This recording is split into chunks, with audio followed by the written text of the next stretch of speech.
बताऊंगा नहीं, पहले दिखाऊंगा और फिर बताऊंगा। यमराज ने कहा ठीक है, सावधान होकर कि समझिएगा इस चर्चा, बहुत ध्यान का विषय है ये चर्चा। शिव ने कहा कि दिखाऊंगा, यमराज ने कहा दिखाइए, और महादेव ने कहा कि यमराज जरा इस गधे का जो शरीर पड़ा हुआ है उस भूमि को थोड़ा ध्यान से देखो।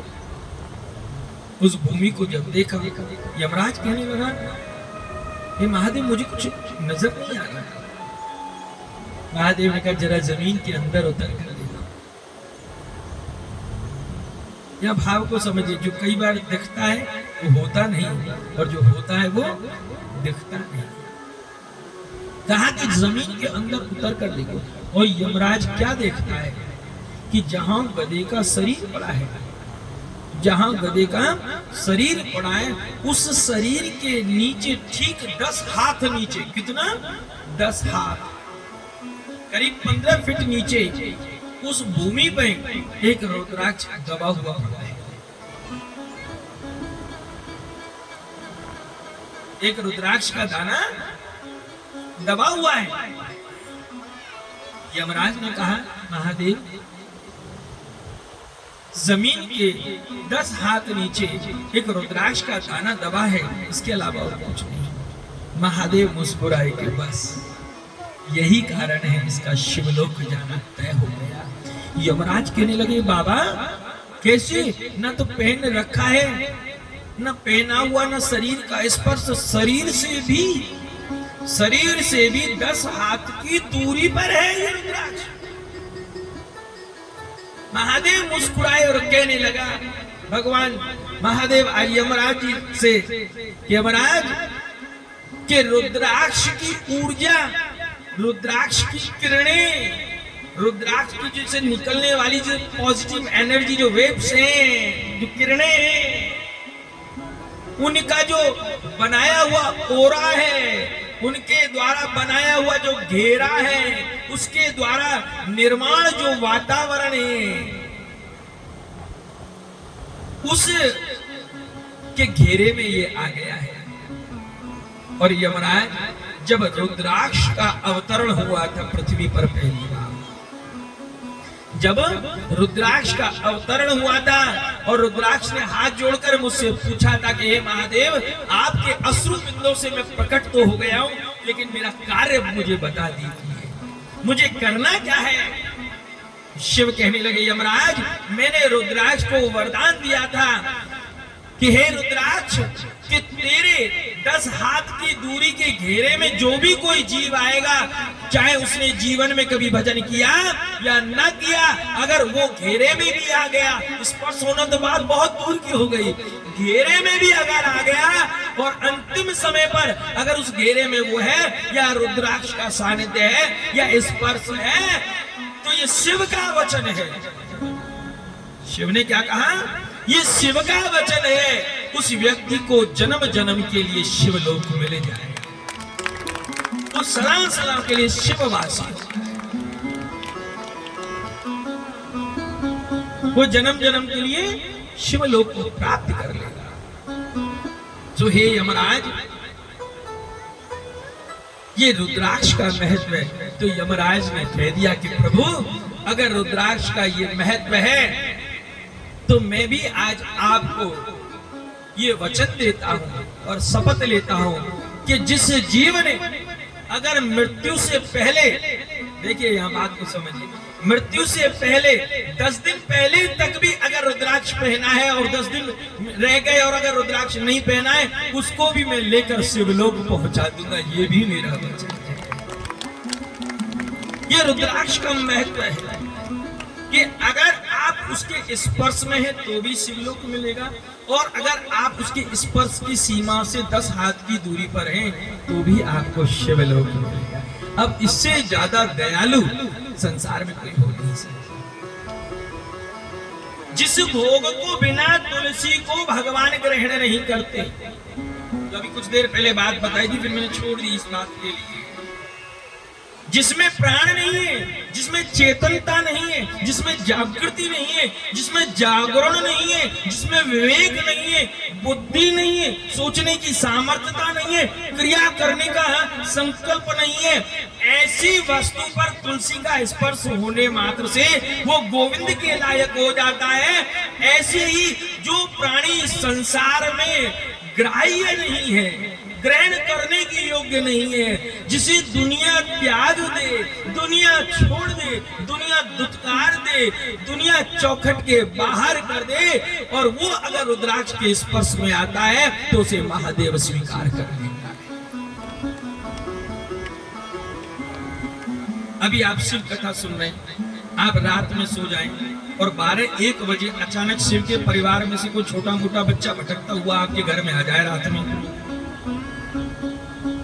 क्या होगा? आपका डर जाएंगे कि क्या हुआ कि महाराज अचानक खिड़की बजी, कुछ दिखा तो नहीं, बस परछाई जैसी थी, और फिर आके हमारे सिरहाने खड़ी हो गई। फिर तो बाथरूम भी बजे, न खिड़की भी बजे, न रसोई भी बजे, न सब बजे, पर दिखे कुछ नहीं। कि क्यों? कि भोलेनाथ का एक फैमिली मेंबर मेरे घर में एंट्री कर गया। आप तुरंत अगले दिन कहां भागोगे?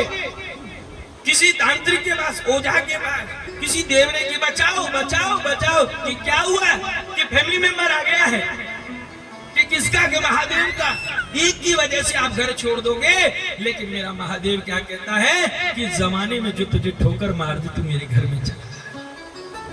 मेरे शिव के घर में कौन रहता है जिसे दुनिया छोड़ दी? मेरे शिव का घर कहाँ है? जहाँ शमशान है, जहाँ लोग जाना पसंद नहीं करते, रहना पसंद नहीं करते, लोग दूर से निकलते हैं, डरते हैं, कहते शमशान है। याद रखिए, शमशान से वो लोग डरते हैं जो झूठ बोलते हैं, जो दिखावे की दुनिया में रहते हैं, वो शमशान से डरते हैं। क्योंकि याद रखना, शमशान में तो शिव रहता है, शमशान में सत्य रहता है, और जहाँ सत्य है वहीं सुंदर है, और जहाँ सुंदर है वहीं शिव है, क्योंकि शिव ही सत्य बड़ा भयावह होता है। आप किसी को सच बोल दो, देखो कैसे आपके बढ़िया बढ़िया शब्दों से आपकी आरती उतारेगा कोई। आप किसी की बात सच्ची कह के तो देखो मुंह पे, गारंटी है तुम्हें घर तक जाने देवे, पीछे पड़ जाएगा। क्यों हो तू गणा हरिश्चंद्र? शिव रुद्राक्ष अगर धारण किया है और जो समाज के लिए ग्राही नहीं है, शिव उसे अपना लेता है। दुनिया ने जिसे ठुकराया, मेरे शिव ने अपना लिया।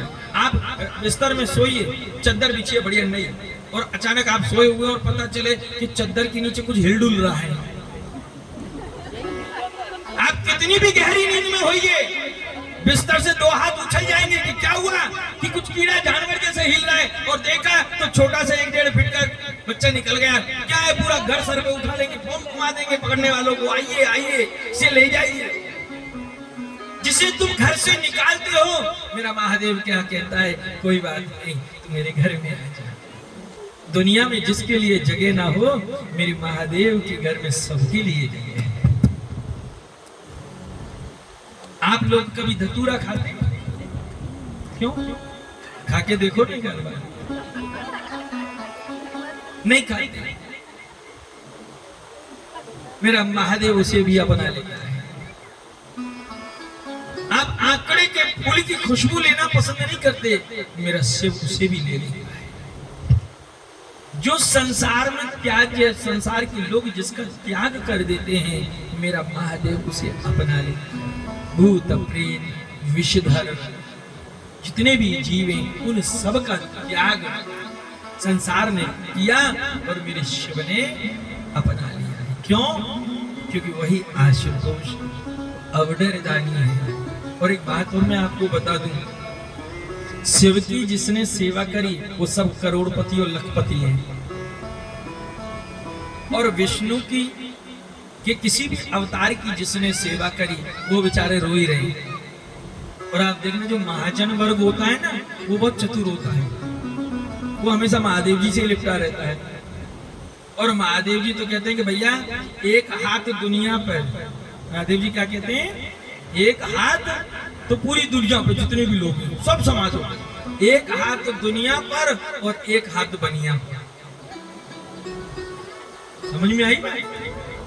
महाजन को एक हाथ तो में तो पूरी दुनिया का खेल है और एक हाथ में बढ़िया। राम विष्णु के जो भी अवतार हैं, विष्णु क्या कहता है और शिव क्या कहता है, ये हमारा प्रसंग है। इसके बाद में फिर गोविंद जी खड़े हैं, कुछ शायद कहने की मूड में है, तो उनको भी सुनेंगे। तो दिख जाता है, एक्टिविटी दिख जाती है। जब कोई खड़ा रहता है तो बड़ा डर लगता है, ऐसा लगता है नहीं सुनू कहीं ऐसा नहीं हाथ में घाटा ले।